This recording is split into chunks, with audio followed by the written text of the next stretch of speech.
Bible reading, Jeremiah chapter 10, starting with verse 1. Hear the word which Yahweh speaks to you, O house of Israel. Yahweh says, don't learn the way of the nations, and don't be dismayed by the signs of the sky. For the nations are dismayed at them, for the customs of the people are vanity. For one cuts a tree out of the forest, the work of the hands of the workman with the axe. They deck it with silver and gold. They fasten it with nails and with hammer, so that it can't move. They are like a palm tree of turned work and don't speak. They must be carried because they can't move. Don't be afraid of them, for they can't do evil. Neither is it in them to do good. There is no one like you, Yahweh. You are great, and your name is great in might. Who shouldn't fear you, King of nations? For it belongs to you. Because among all the wise men of the nation, and in all their royal estate, there is no one like you. But they are together brutal and foolish, instructed by idols. It is just wood. There is silver beaten into plates, which is brought from Tarshish, and gold from Upaz, the work of the engraver and of the hands of the goldsmith. Their clothing is blue and purple. They are all the work of skillful men. But Yahweh is the true God. He is the living God and an everlasting King. At his wrath, the earth trembles. The nations aren't able to withstand his indignation.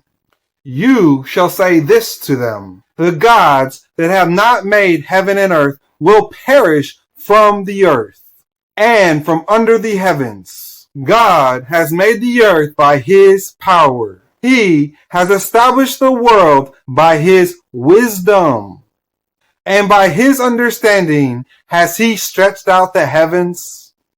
When he utters his voice, the waters in the heavens roar,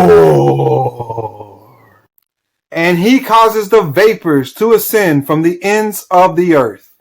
He makes lightnings for the rain, and brings the winds out of his treasuries. Every man has become brutish and without knowledge.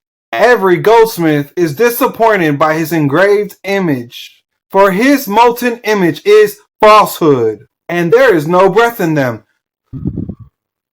They are vanity, a work of delusion. In the time of their visitation, they will perish. The portion of Jacob is not like these, for he is the maker of all things, and Israel is the tribe of his inheritance. Yahweh of armies is his name.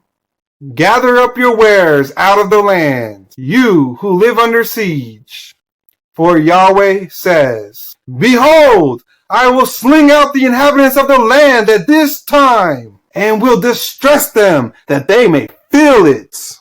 Woe is me because of my injury. My wound is serious. But I said, truly, this is my grief, and I must bear it.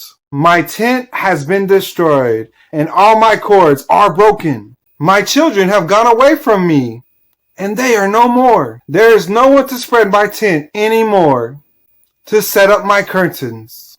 For the shepherds have become brutish, and have not inquired of Yahweh. Therefore they have not prospered, and all their flocks have scattered. The voice of news, behold, it comes, and a great commotion out of the north country, to make the cities of Judah a desolation, a dwelling place of jackals. Yahweh, it is not in man who walks to direct his steps. Yahweh, correct me, but gently, not in your anger, lest you reduce me to nothing.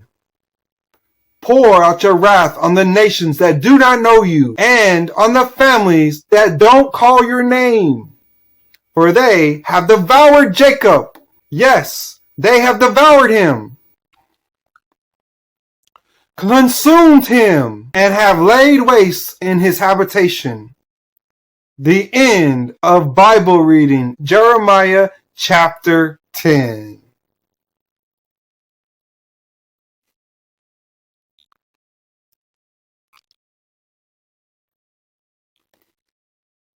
Bye-bye.